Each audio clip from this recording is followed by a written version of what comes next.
ઘણીવાર કેવું થાય છે કે આપણી પાસે બધું જ છે, આપણી પાસે એટલા સારા સારા શિક્ષણવિદો છે જેમણે આ બધી બાબત ઓલરેડી ચર્ચા કરી જ દીધી છે, અને આપણી પાસે એવું મટીરિયલ પણ બહુ સારું છે, ટેકનિક્સ ને બધું જ છે.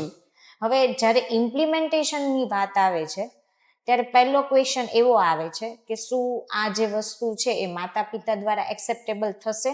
કારણ કે જો આપણે પ્રી પ્રાઇમરીની જ હું વાત કરું, કોઈ પણ બાળક જે શીખે છે LSRW થી શીખે છે, પણ હવે કેવું છે બાળક કમ્પેર કરે કે આ છોકરો આ પ્રી સ્કૂલમાં જાય છે ને 1 to 10 એકડા લખતા આવડી ગયા છે, પણ લખવાનું તો છેલ્લે હોય છે, રાઈટ? હવે એ લોકોના મનમાં એવું ફિક્સ જ કરી દીધું છે કે ત્યાં જાય એટલે આટલું લખતા આવડવું જોઈએ, રાઈટ? તો ક્યાંક ને ક્યાંક શિક્ષણ વિભાગ, પેરેન્ટ બધાએ થોડું મેચ્યોર થઈ અને આ પદ્ધતિ જે છે, જે એક્ઝેક્ટ છે ને બાળકના હિતમાં છે, એ અપનાવે તો કંઈક ઇમ્પ્લિમેન્ટેશન પ્રોપર થાય. એ તો આપણે વિશે તમારું શું કહેવું છે? આપણે પહેલા કીધું જ ને કે બંને પૂરક હોવા જોઈએ, જ્યાં સુધી માતા પિતા એને એક્સેપ્ટ નહીં કરે.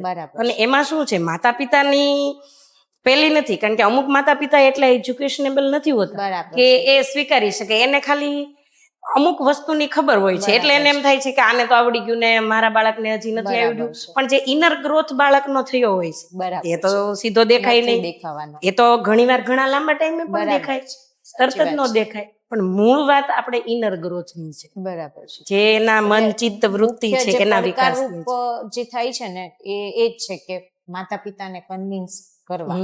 અને બીજું એક ફેક્ટર એ પણ કામ કરે છે કે શાળાઓમાં કોમ્પિટિશન એટલી બધી વધી ગઈ છે, તો એવું શક્ય બને કે શાળાઓ કોમ્પિટિશનની દ્રષ્ટિએ ના જોઈ એકબીજાની પૂરક થઈ અને કંઈક શ્રેષ્ઠ લાવવાનો પ્રયત્ન કરે. એવું તો કદાચ સમાજમાં, બાળકોના હિતમાં, બધાના હિતમાં એક શ્રેષ્ઠ દેશનું નિર્માણ થઈ શકે. તમારી વાત સાચી છે, પણ એ માટે બધાએ ભાગીદાર બનવું જોઈએ. કે ભાઈ કોમ્પિટિટરની દ્રષ્ટિએ ના જોવો, તમારી સ્કૂલે આ વસ્તુ કર્યું છે, એનું રિઝલ્ટ તમને બહુ સારું મળ્યું છે તો અમે પણ અપનાવીએ. એટલે એમાં દરેક વ્યક્તિ બેસ્ટ વસ્તુ બહાર આવે ને કમ્પેરિઝન થોડીક ઓછી કરે. જનરલી આપણે એવી સલાહ તરત માતા પિતાને આપી દેતા હોઈએ છીએ કે ભાઈ બાળકની કમ્પેરિઝન ના કરો, પણ ક્યાંક ને ક્યાંક આ વસ્તુ શાળાઓમાં પણ થઈ જાય છે, રાઈટ? શાળાઓમાં નંબર આપીએ છીએ, કોમ્પિટિશન થાય છે, રાઈટ? ને નંબરની જે સિસ્ટમ છે, કમ્પેરિઝનનું જ એક ઉદાહરણ છે કે ભાઈ આનો પહેલો નંબર છે, આનો બીજો નંબર છે, તો એ કમ્પેરિઝન જ થયું ને. બુનિયાદી શિક્ષણમાં એ વાત હતી જ નહીં. અમે સંસ્થામાં ભણ્યા ને તો અમને ટકા નહીં આપતા, કમ્પેરિઝન નહીં.